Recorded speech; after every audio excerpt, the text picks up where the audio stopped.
My friends, what I'm about to deliver now is not news, it's an intelligence briefing about the end of an era. The ceasefire between the United States and Iran is not just broken. In the words of the Commander-in-Chief himself at the White House, it is in critical condition on life support.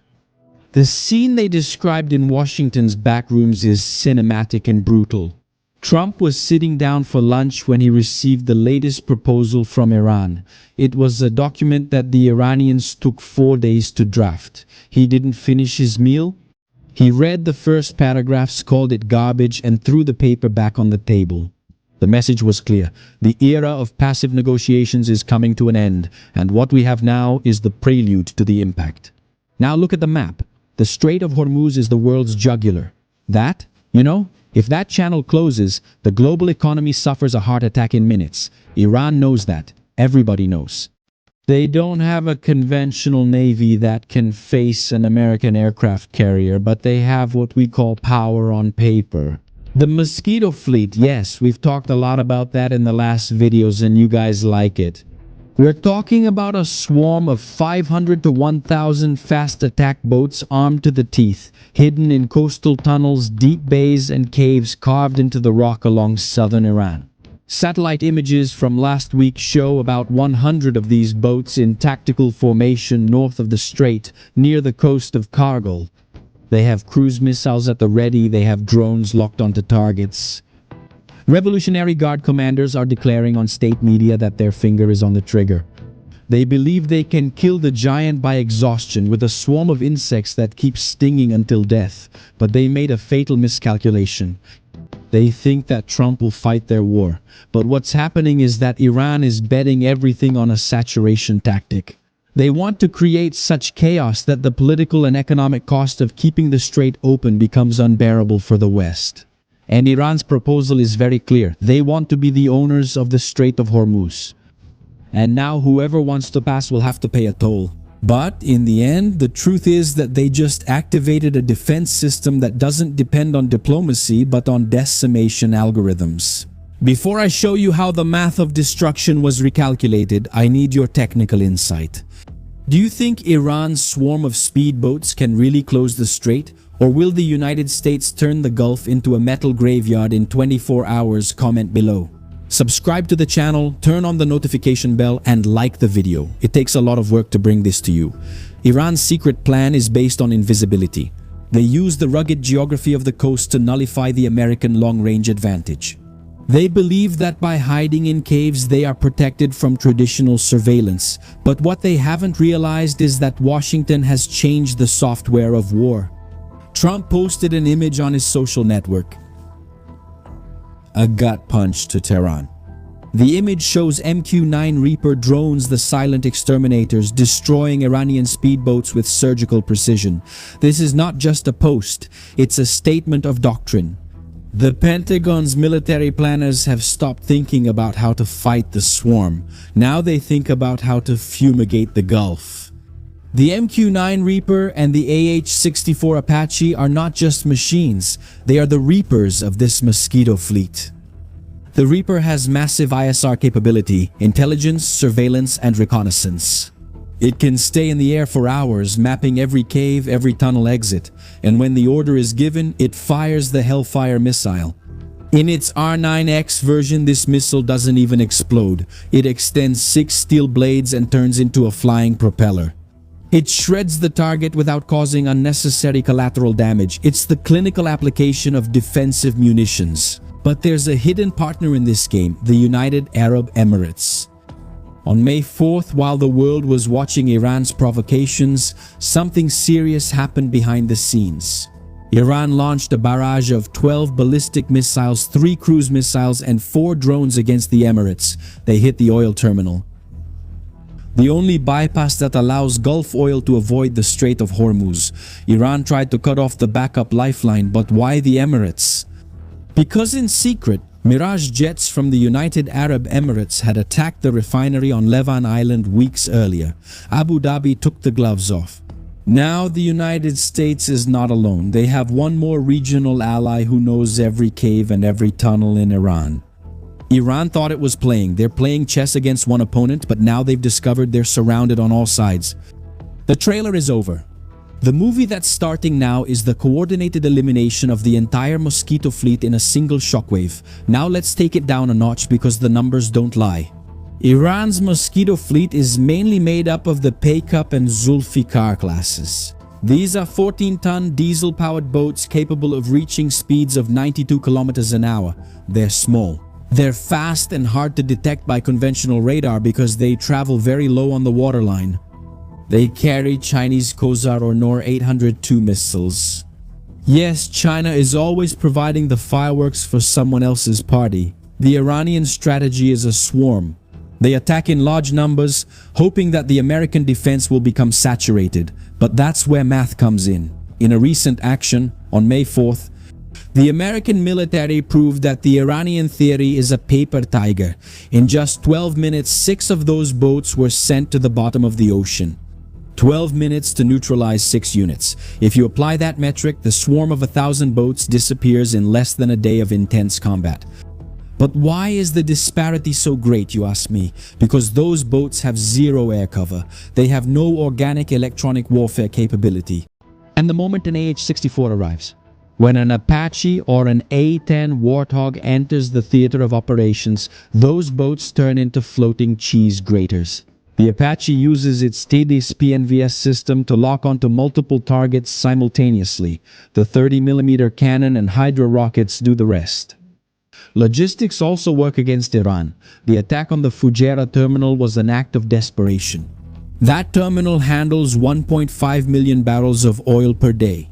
By trying to destroy the bypass, Iran admitted that its blockade in the Strait is useless if its neighbors can circumvent the route. They created a Russian nesting doll of flanking maneuvers trying to block the blockade of the blockade. It's the behavior of a cornered mafia boss who starts shooting at his own neighbors to try to maintain control. But the bug zapper is already on, and the mosquitoes are flying straight into the light. Because while the Persian Gulf is boiling and the rest of the world stage is moving at a dizzying speed, don't make the mistake of looking at Iran as an isolated event. Everything is connected by the same thread of geopolitical tension. In Russia, the cost of Putin's meat grinder has finally become public and unbearable.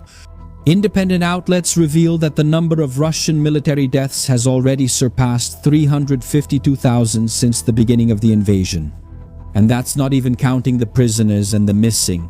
Putin is exhausted. He ignored Sun Tzu's rule to avoid battles with extreme losses. Now he's starting to mumble about negotiations. He realized that the Russian brute force is being decimated by Western technological superiority, just like Iran's Mosquito fleet. At the same time, in Taiwan, the government has just signed a $25 billion check. They're not buying promises, they're buying Trident. The budget will fund HIMARS systems, Javelin missiles, and crucially defense systems against drone swarms. Taiwan saw what happened in Ukraine and what's happening in the Gulf. They're preparing for the iron net China might try to cast over them. And speaking of China, Trump is getting ready to go to Beijing. It will be the first visit by an American president in 10 years. The main topic is Iran. China is Tehran's economic backer, but Beijing is pragmatic. They don't want the flow of oil to be interrupted by a lunatic ally on steroids. Trump will put China in a position where it has to choose. Either they help dismantle Iran's coercive capabilities, or they will suffer the consequences of being on the wrong side of the new energy order. China will probably pressure Iran. Make a deal or you're on your own. Iran is the first champion about to be sacrificed to save the economic king. And the talk with China isn't just about Iran. China is taking over many countries and regions. They come in, give loans that the governments could never repay, and in exchange, China takes over the country's infrastructure. In Brazil, for example, China is financing ports, airports, power plants, and even the construction of a Chinese city in the northeast of Brazil. Hey, a mega structure to extract 10,000 tons of soybeans per day in Mato Grosso. Besides the Chinese infiltration within the American economy and even the government itself, Trump is not going to broker peace, but to confront the power that has decided to subjugate the United States at the expense of the American economy and sovereignty. Make no mistake, the United States is not the only imperialist in the world. China is too, and it is far more ravenous. The United States comes in, takes everything, and leaves behind cinema, hamburgers, capitalism, freedom of speech, and dollars. And what does China leave behind? Control, control, and more control. And in the end, you end up trapped and with absolutely nothing. My friends, the verdict is harsh and final. The era of brute force and saturation is coming to an end. Iran may have 1,000 boats, but they are facing an algorithmic intelligence that doesn't blink and doesn't make mistakes. The Aegis systems, Reaper drones, F-35 fighters, and the tactical support from the United Arab Emirates have created a protective network that turns the Iranian swarm into a fixed target. Iran behaves like that guy at the gym who uses too many steroids. He looks huge, but he can't even drink water without a straw. They shout about sovereignty, but they can't even guarantee the security of their own refineries on Levan Island. They try to do a multi-level marketing scheme with sovereignty, offering a 50% discount on a fleet of repellents, but the world has already stopped buying that narrative. What we'll see in the coming days is the final proof that Trump's brute force logic doesn't tolerate defiance. The chain of destruction is set up, the platform is ready, and the hidden partner has already shown he has the stomach for the fight. Checkmate in Hormuz isn't a possibility, it's a timeline already in motion. Now understand that what's at stake isn't just the price of gasoline, but who controls the arteries of global trade for the next 30 years. This is the real war. At the lower levels, we have Iran attacking the allies of the United States and the West. Israel, United Arab Emirates, Saudi Arabia, Qatar, Kuwait. Iran has its proxy forces in Iraq, Syria, Lebanon, and also in the Gaza Strip. But from a macro perspective, the one behind all of this is China. The ultimate war is over. Who will control the global energy switch? And if you want to understand the details that the mainstream media hides, and if you want to keep digging deeper and understand the map before the crowd does, we'll continue this conversation on our exclusive platform. There, we are a community of elite analysts who don't mistake the wallpaper for the truth. The QR code is on the screen and the links are in the description and in the pinned comment. Come read the map as it really is, not the way the mainstream media, the media funded by the government, shows it here on TV and on social media. And if you want to protect your family from social engineering and cultural whining, check out our series and movies channel, Real Culture, for those who value intelligence. We analyze everything and create a selection for you without cultural nonsense, without whining, all with cool series and movies that will entertain you and your family. Link is in the description, pinned comment, and the card appearing now. In fact, right now we're recommending 3 series. I'll repeat: Tehran, Homeland, and Fauda. Guys, these series are exactly about the conflicts in the Middle East, so take the opportunity and come share your thoughts with our team. Now subscribe to the channel, turn on the notification bell, and like the video. I'm Shimon Oliveira, and I'll see you next time. See you then.